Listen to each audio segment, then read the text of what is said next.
Dia ngomong, Gus, suara laptopnya kecilin. Udah malam nih. Dibisikin di sebelah kiri. Tetep aku dibisikin. Bagus. Buka pintunya. Para pocong di kebun itu banyak di sana. Yang hampir ngerumunin situ. Kalau aku tengok di situ ada kisaran 20 pocong di situ. Assalamualaikum warahmatullahi wabarakatuh. Selamat datang di YouTube channel Ghost Story. Channel YouTube yang memberikan cerita ataupun pengalaman-pengalaman horor dari teman-teman Ghost Story yang telah membagikan pengalaman mereka kepada tim kami. Bagi kalian yang mempunyai cerita, pengalaman pribadi tentang horor dan ingin membagikan cerita-cerita kalian kepada para penonton Ghost Story, silahkan catat pengalaman kalian serapi mungkin, kirim ke alamat email Ghost Story yang sudah ada di deskripsi. Dan sebelum menyaksikan video kali ini, jika kalian suka dengan channel Ghost Story, silahkan tekan like, komen, dan subscribe. Jangan lupa juga nyalakan lonceng notifikasinya biar gak ketinggalan video-video menarik dari Ghost Story. Selamat menyaksikan video kali ini. Oke, assalamualaikum warahmatullahi wabarakatuh. Balik lagi bersama channel Ghost Story. Apa kabar kalian semua? Saya doakan mudah-mudahan dimanapun Anda berada, semoga dalam lindungan Allah Subhanahu wa Ta'ala dilimpahkan rezekinya, juga dilancarkan dalam segala urusannya. Oke guys, pada video kali ini kita kedatangan seorang tamu atau narasumber. Sebenarnya beliau adalah teman saya dulu sewaktu masih bekerja di satu perusahaan. Selama 2 tahun kita udah istilahnya kerja sama bareng lah. Nah, dan dipertemukan lagi sekarang, alhamdulillah. Nah, jadi saya bocorkan sedikit informasinya. Jadi si Mas ini nih yang di samping saya dulunya itu pernah sangat peka ya dengan hal-hal mistis. Beliau sering melihat makhluk-makhluk gaib. Juga ada cerita tentang masalah keluarganya yang dulu bisa dibilang kelam. Satu keluarga diteror oleh seseorang dengan sengaja. Oke guys, tanpa menunggu lama kita langsung aja ke Mas Bagusnya nih. Selamat datang Mas Bagus di studio Ghost Story. Nah, jadi seperti yang tadi di belakang sempat kita ngobrol-ngobrol, berbincang-bincang sedikit tentang masa lalunya Mas Bagus. Jadi dulu Mas Bagus pernah ya sempat istilahnya sering melihat penampakan gitu kan, diganggu oleh makhluk-makhluk astral. Nah, juga Mas Bagus bercerita sampai pernah satu keluarga ini, keluarganya Mas Bagus ini diteror sama seseorang yang emang tujuannya sengaja kan untuk misalnya mengganggu keluarganya Mas Bagus. Nah, mungkin saya juga penonton yang menyaksikan mungkin mau tahu nih dari umur berapa tahun kira-kira Mas Bagus mulai merasakan bisa merasakan adanya makhluk-makhluk gaib gitu. Oke, terima kasih waktu tempatnya Kang Aces. Nah, dulu tuh pas waktu umur 5 tahun itu saya pernah main sama kakak saya sekitar sore menjelang maghrib. Nah, itu aku diceritain sama kakakku ya, karena aku sendiri ya ingatan anak kecil polos lah. Jadi di atas itu ada cewek dia itu di atas genteng gitu loh. Nah, jadi cewek itu aku nggak tahu itu cewek ngapain sih gitu. Dia itu sambil nengokin aku sama nyapa. Iya, nyapa. Aku masih inget tuh karena nggak tahu kan, aku polos. Aku bilang ke mbakku, "Mbak, itu ngapain mbak di atas itu? Mbak di atas itu ngapain?" Kakakku bilang, "Apa sih? Emang lihat apa ya?" Padahal mbaknya ini nggak lihat ya? Dikiranya jemuran kali apa kan? Itu loh mbak, itu loh. Lagi ini dada. Jadi emang waktu intinya waktu itu mungkin si mbaknya Mas Bagus ini nggak ngerti apa yang Mas Bagus rasakan gitu kan. Iya. Dan Mas Bagus pun mungkin di sana itu melihat ya seperti manusia aja biasa gitu kan. Namanya anak kecil. Terus yang kedua itu aku punya temen. Temenku itu seumuran. Nah, jadi dia tuh pas siang jam 11-an lah, pas gak ada orang, aku kan mama sibuk di dapur kan, terus ayah kerja, kakak udah sekolah TK, udah SD, saya jadi sendirian tuh. Umur berapa tuh? Umur 6 tahun, jadi pas pulang TK lah.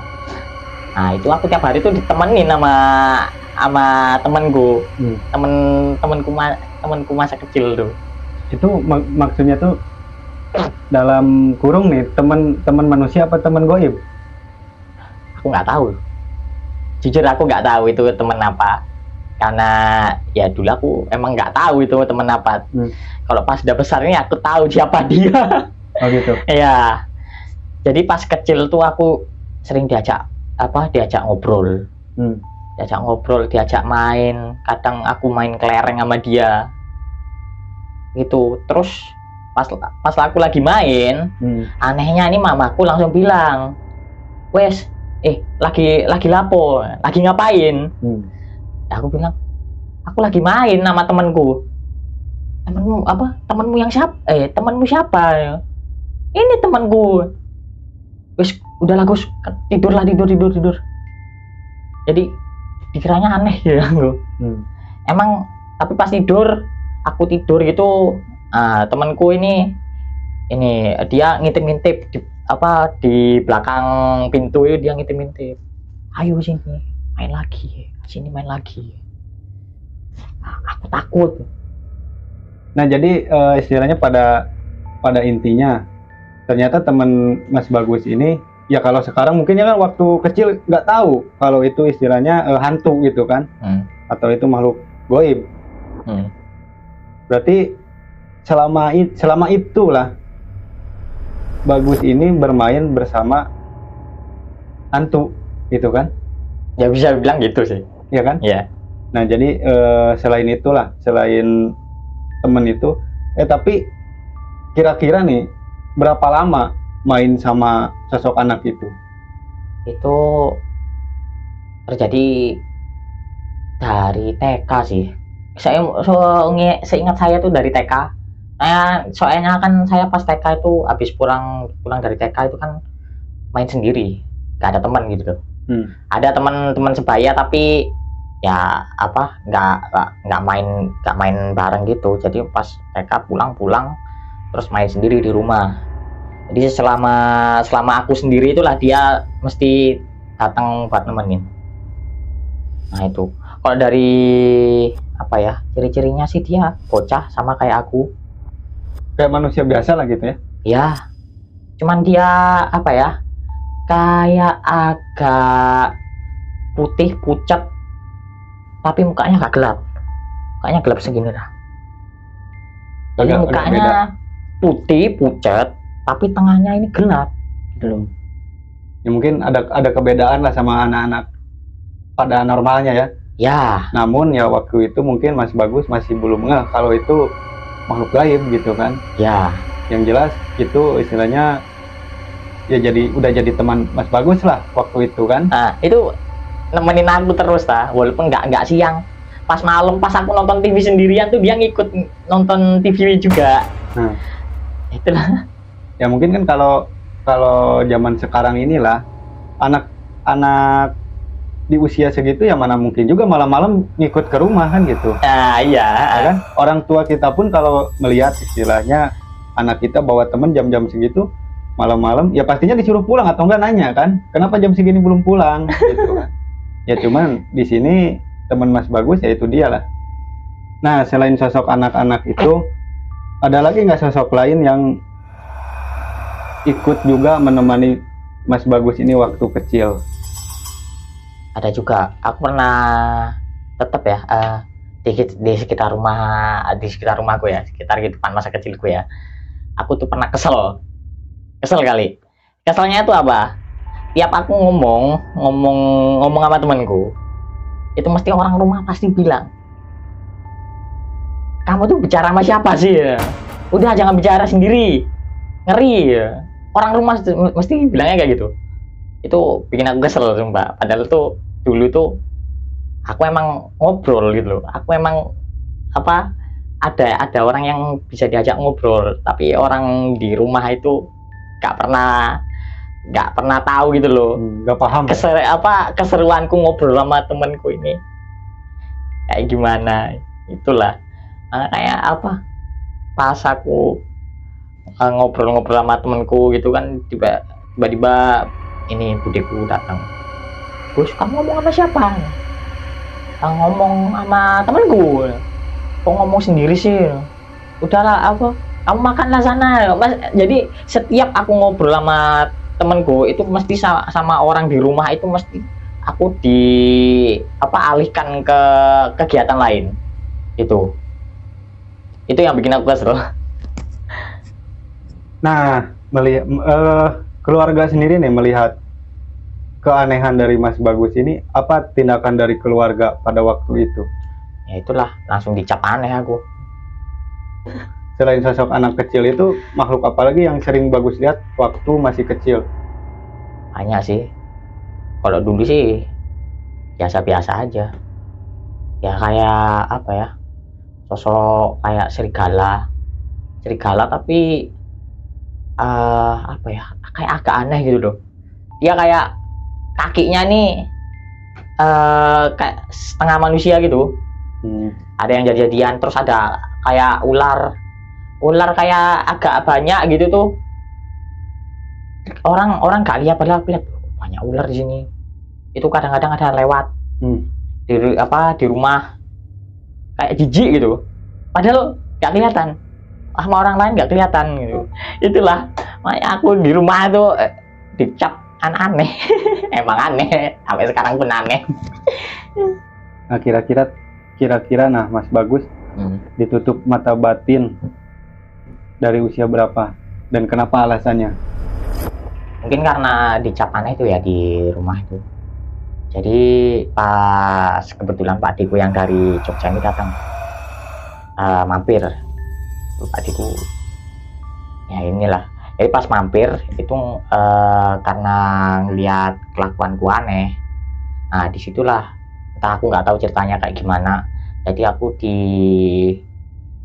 disuruh masuk di kamar. Nah ada Pak Diku, aku suruh ngadep, jadi apa ya, berseberangan gitu.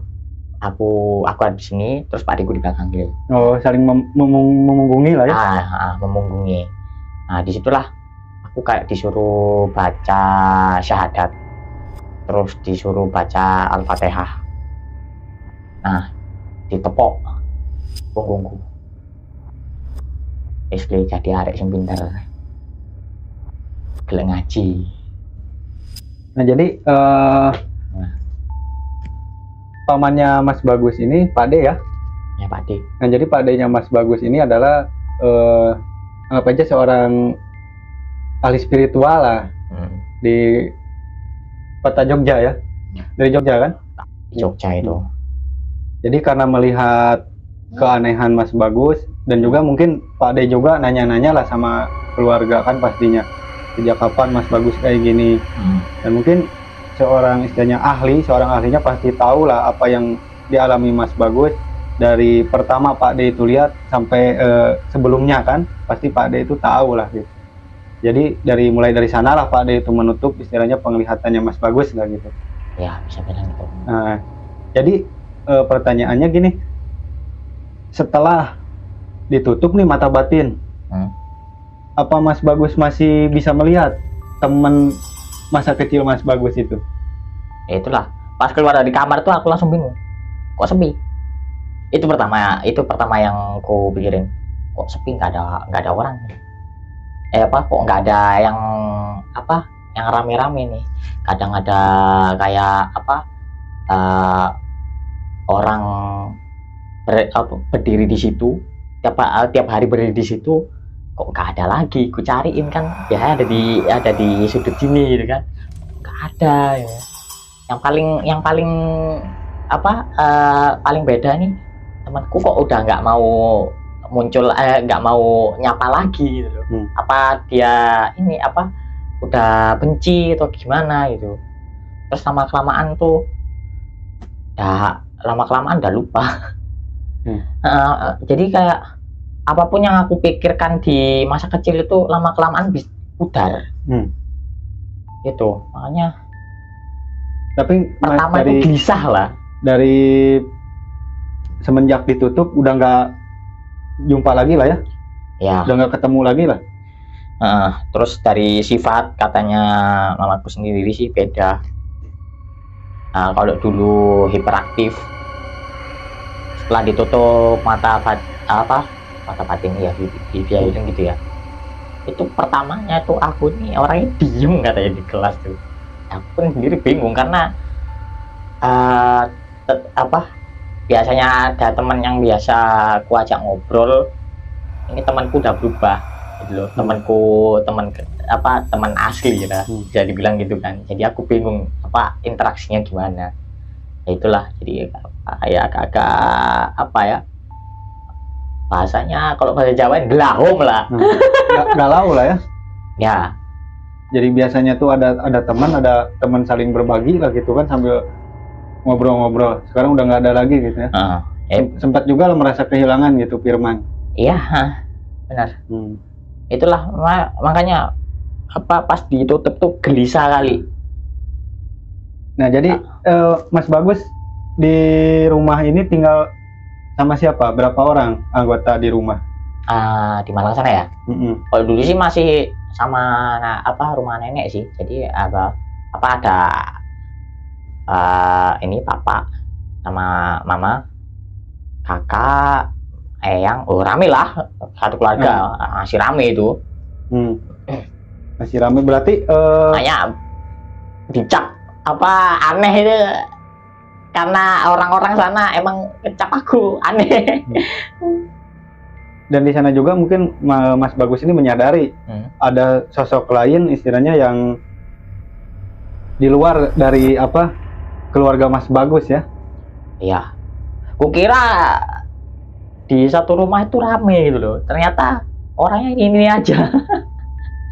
Nah, guys, jadi itulah pengalaman Mas Bagus yang waktu kecil sangat peka terhadap makhluk-makhluk gaib. Bahkan Mas Bagus sendiri punya teman ataupun sahabat karib yang istilahnya nggak semua orang bisa melihat. Nah, dan sekarang ada cerita lagi, pengalaman dari Mas Bagus yang paling mengerikan, yang sampai mungkin untuk Mas Bagus sendiri ini menjadi pengalaman yang bakalan diingat seumur hidup Mas Bagus.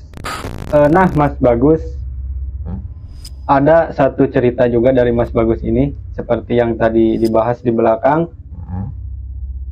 Sempat satu keluarga ini Mas Bagus diganggu sama salah satu warga lah di sana kan, sampai keluarga Mas Bagus ini diteror. Gimana ceritanya ini? Nah, kalau diteror itu pas pindah ke kontrakan ya. Jadi kontrakannya ini disaranin sama teman mama saya. Jadi kontrakannya ini dekat sama rumah nenek, jadi tetap satu kampung.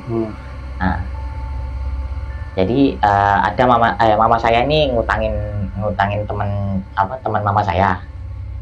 Nah, yang ngutangin ini pas mau ditagih, saya kan mau ditagih buat nyewa rumah, buat kontrak.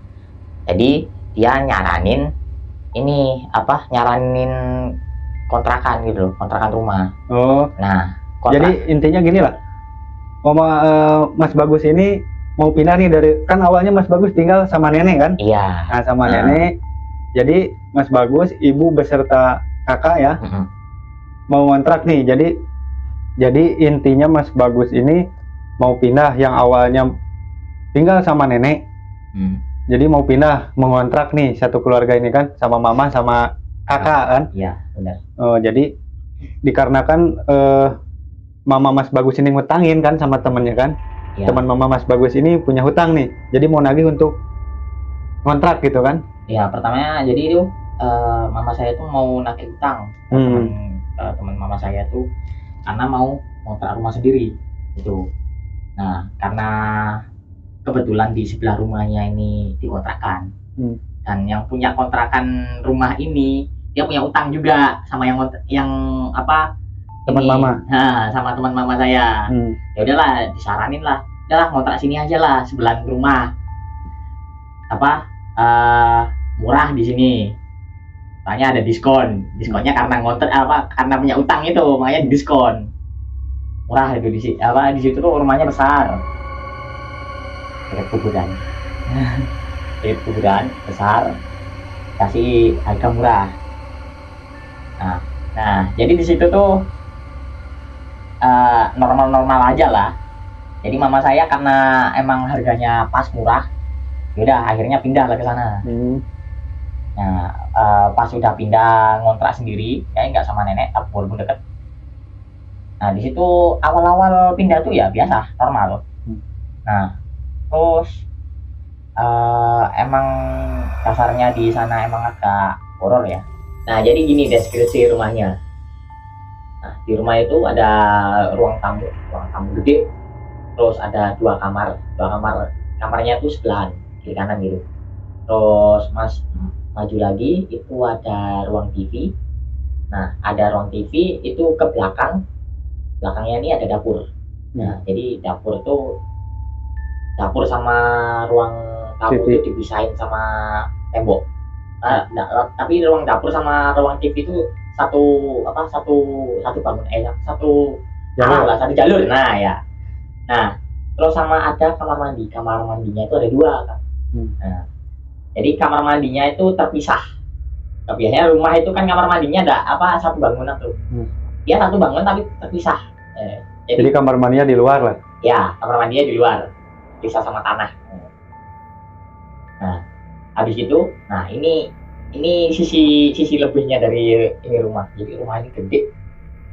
Di belakang rumah itu ada gazebo.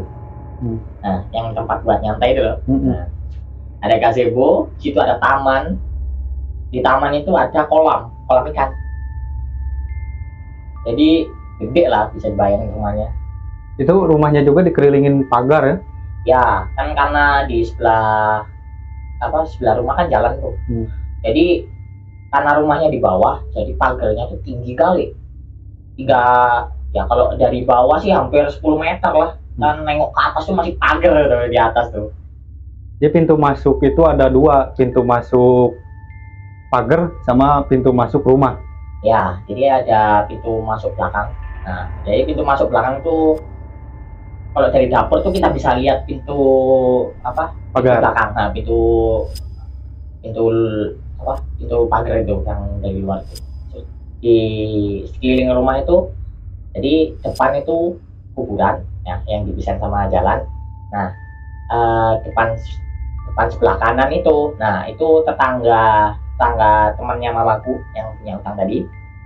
Nah, di sebelah rumahnya temannya mamaku, nah itu ada kebun. Nah, kebun itu kebunnya milik kakek tetangganya rumah. Tetangga rumah Bagus. Ya, tetangga lagi yang di belakang. Jadi ada tetangga belakang. Di rumah itu kayak komplek gitu lah. Nah, itu kebun isinya pohon pisang, terus pohon mangga kayak gitulah. Kebun-kebun ya, jadi pecek gitu. Kebunnya itu bukan kebun semacam ya khusus istilahnya nanam kol semua enggak ya. Jadi istilahnya itu cuman tanah kosong tapi ditanamin sama ya beberapa tanaman lah gitu ya kan, daripada kosong sama sekali nggak terawat ya kan. Ya. Tepatnya itu seperti itu. ada yang ngurus tuh kakek nenek di tetangga sebelah itu. Nah, dan katanya tadi ada satu kisah atau bisa dibilang urban legend di daerah itu kan. Apa itu urban legend di daerah sana itu? Nah, itu jadi pernah diceritain ya di tangga turun. Jadi kan depan rumah. Jadi kalau kita keluar rumah itu kan kelihatan tuh ada tangga naik. Nah, ada tangga naik buat naik turun. Nah, jadi dikatakan orang-orang di sekitar ini bahwasanya di situ tuh sering terlihat penampakan. Nah, penampakannya ini bukan keluarnya nih nggak malam hari, nggak malam pagi buta, enggak. Jadi penampakan itu keluarnya itu pas maghrib. Jadi lebih sering penampakan itu keluar maghrib. Jadi pas orang-orang cerita orang-orang itu bahwasanya di sekitar tangga depan rumah itu ada orang tanpa kepala.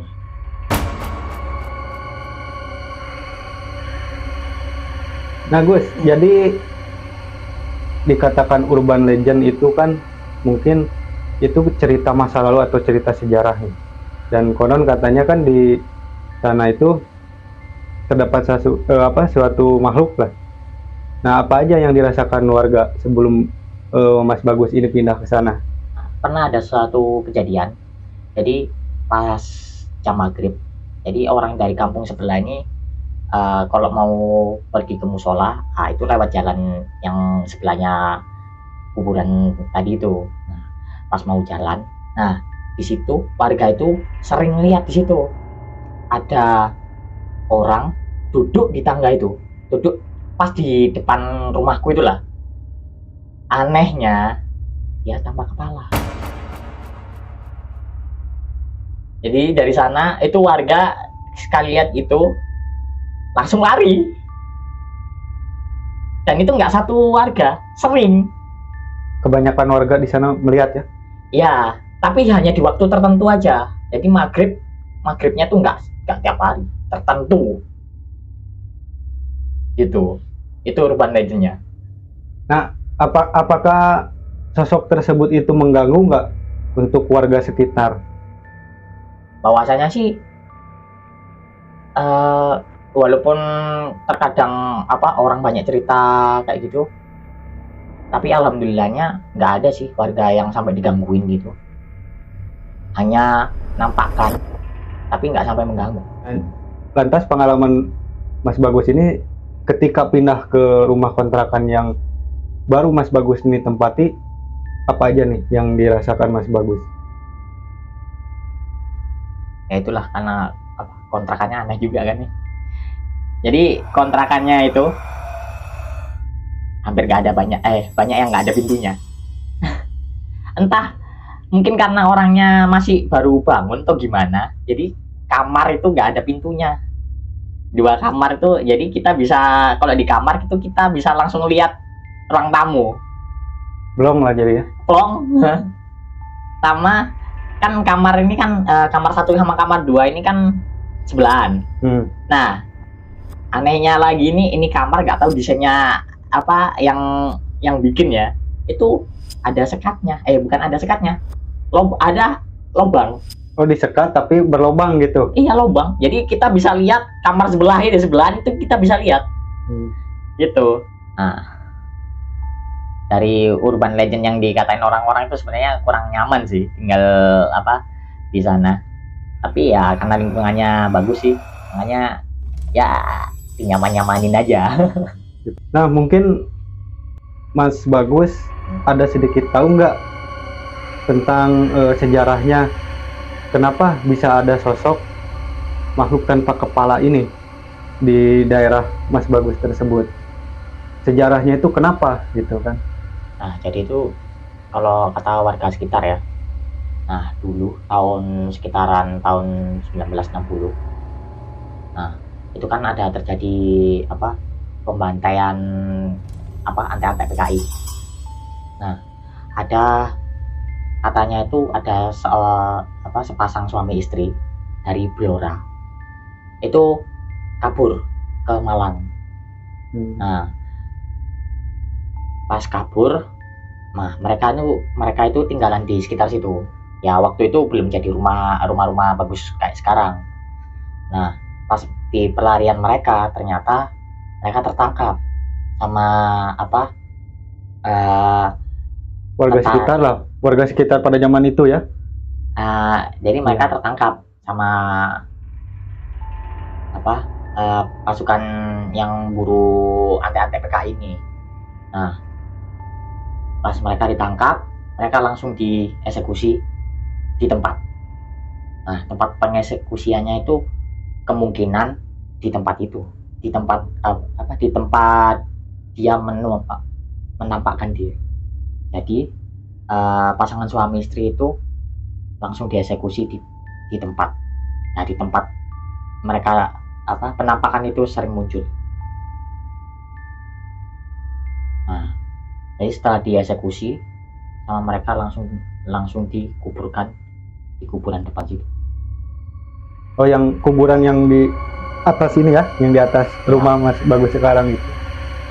Oke, nah Mas Bagus, nah mungkin saya pribadi sangat penasaran nih dengan ceritanya Mas Bagus yang diteror satu keluarga. Oh ya. Nah, gimana awal mulanya ini? Awal mulanya nih itu udah berjalan kisaran hampir 1 tahun ya tinggal di sana. Jadi selama pertama pindah sampai hampir 1 tahun tuh nggak ada gangguan. Ya paling gangguan kecil kayak penghuni sana lah berinteraksi. Kayak kita baru masuk tempat baru. Paling itu aja. Nah, pernah suatu kejadian. Pokoknya di hari libur lah. Itu saya pas masih umur saya SMP ya, masih sering main warnet lah. Jadi saya pulang dari warnet itu paket malam. Jadi pulang pagi. Begadang di warnet jadinya. Jadi pulang kisaran jam 10 pagi lah. Itu pulang ngantuk kali itu. Nah, pas pulang itu saya lihat di rumah nggak ada siapa-siapa, warnet. Posisi sendiri di rumah ya? Nah, nggak selang berapa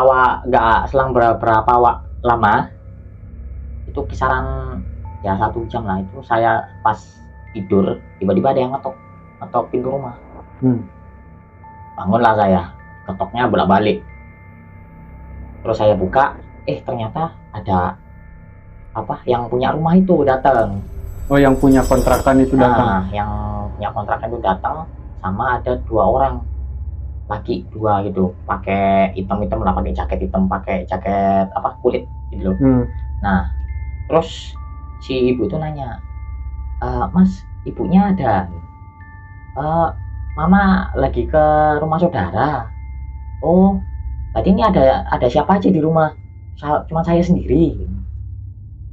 Oh, gini Mas, ini saya ada sesuatu yang mau ditinggal di sini. Soalnya kemarin lupa nggak dipasang. Aku karena saya masih ngantuk itu kan. Apalagi nih. Oh iya. Mas, saya boleh masuk?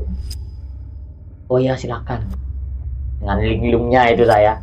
Walaupun saya bocah polos atau apa kan, ini orang yang punya rumah datang sama 2 orang laki-laki, anggap aja lah orang asing gitu, saya bilangin masuk. Terus mereka, jadi tamu-tamu ini masuk.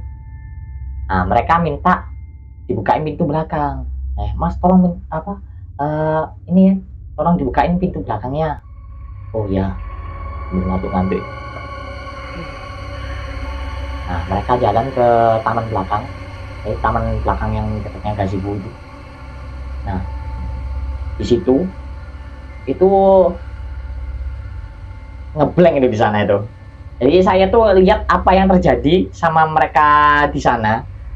Saya ingat, tapi ya saya tuh nggak tahu nggak berinteraksi gitu loh sama. Jadi mereka ngelakuin apa ya udah saya biarin aja gitu. Nggak sadar, tapi sadar. Tapi ngikutin hal apa aja yang mereka ngikutin apa yang mereka instruksikan malah di waktu itu. Entah kenapa itu terjadi, aku sendiri nggak tahu. Pokoknya orang itu ngomong apa, saya ikutin. Nah, pas di belakang taman, ya di taman belakang rumah saya tuh, entah tuh orang gali-gali lubang tuh. Terus saya diminta ini apa ngambilin air. Kan di situ kan dekat sama apa kamar mandi. Ya udah, saya ambilin air dari kamar mandi kan. Gali lubang ini posisinya di mana nih? Ah, di belakang taman belakang rumah. Di taman. Depannya gazebo lah. Oh, tepat di depan gazebo itu ya? Ya. Orang ini menggali. Nah, itu nggak tahu mereka sibuk gali itu. Terus saya disuruh ngambilin air, ya saya ambilin sambil ngantuk-ngantuk. Entah ada rasa malas tuh nggak ada, ya saya ngantuk-ngantuk tuh udah ngikutin aja. Nah, gitu. Tapi tahu nggak apa yang mereka lakukan atau aktivitas apa yang mereka tahu? Itu tahu, kan, tapi saya iyain aja. Sebenarnya nggak, saya nggak tanya ini ngapain nih. Ini ibunya ngapain kok ini sampai gali-gali, emang apa yang ketinggalan? Saya nggak tanya-tanya kayak gitu. Iya. Jadi ya udah, mereka masuk minta akses ke belakang, ya udah saya yain. Ikut aja gitu. Nah, guys, mungkin ya satu pesan juga nih dari ceritanya Mas Bagus ini ya.